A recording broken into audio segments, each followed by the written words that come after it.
hit record on Ableton.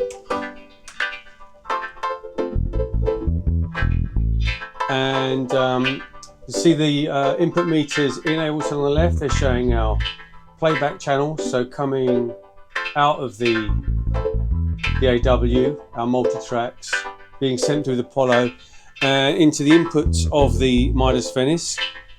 At the moment you can hear the bass on that first channel. You can also hear the piano on the fourth channel, which is also being sent through aux 2. There are 6 sends in total: FX1, 2, monitor 1, 2, aux 1, 2. But let's just call them all sends 1 through 6. Is a bit easier. At the moment we're hearing that final one, 6, which is going through the Mooga Fuga Murph, working up from the bottom 5. That's the bug brand delay, really nice delay. These are being returned over here, by the way, so just to explain the setup, turn the volume down a little bit. Instrument tracks coming out of the door are being played back on these mixer channels: bass guitar, rhythm guitar, piano and organ, so like our skanks. And Syndrum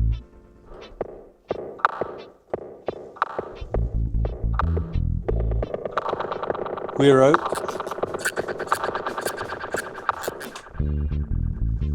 and nothing on that channel, actually it's blank. On our, there's 4 stereo inputs here. The first 2 I'm using for playback. One is the drums, and this is the perks.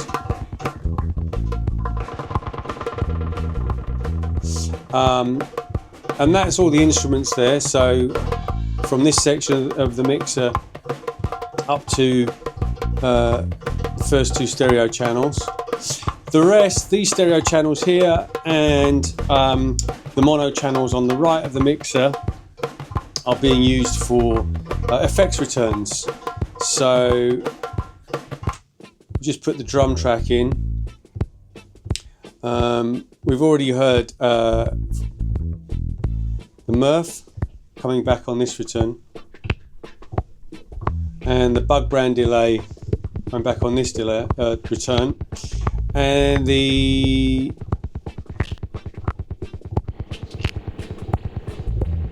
spring reverb here.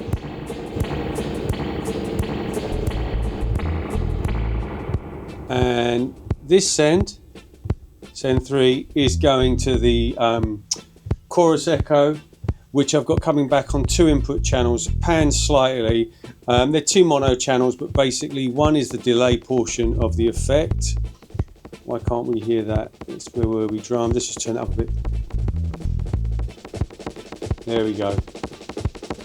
Classic sort of fluttering metallic space echo type sound. And the other return channel from that same unit is the reverb portion. So that's all this side of the mixer, effects returns, this side instruments. So if we bring them back in, that's got nothing on it, remember? So, and start playing.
Yeah, and important thing to know about this mixer actually is that the stereo, all the mono input channels 1 to 8 and 17 through 24 have their own dedicated direct outs, which is what's feeding back into the DAW for us to record the affected channels and the sort of the dub mix that we're doing.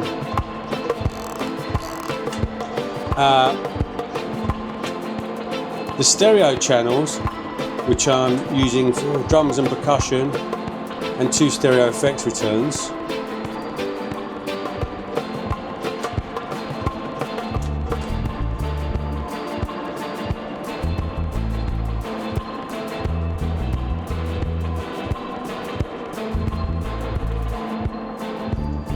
Stereo channels, I was saying, don't have direct outs, so you use the group assign buttons to assign them to these. So drums and percussion I typically send through group 1, 2, which I run in stereo hard pan left, right, and that's got on its inserts the Culture Vulture, which adds some bite to the drums. So that's a nice way to use that. And then to keep them separate, the effects returns for recording purposes, I run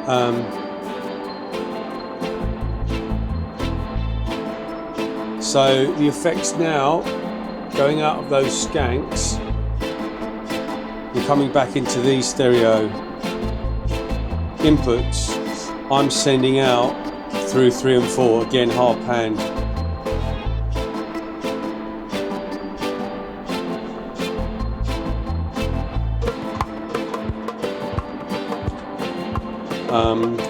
Yeah, because that's the only way to record the stereo channels out. In a way you can process them later.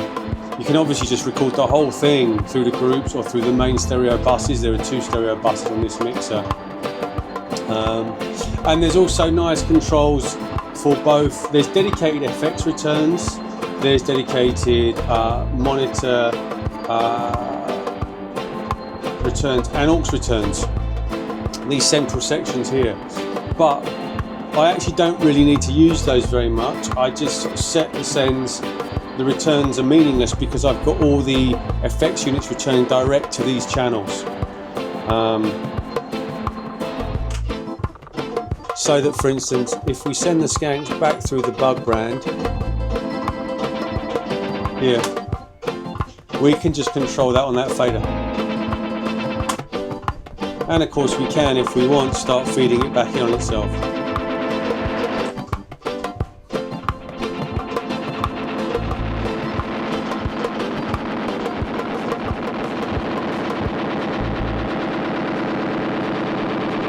And just ride that feedback.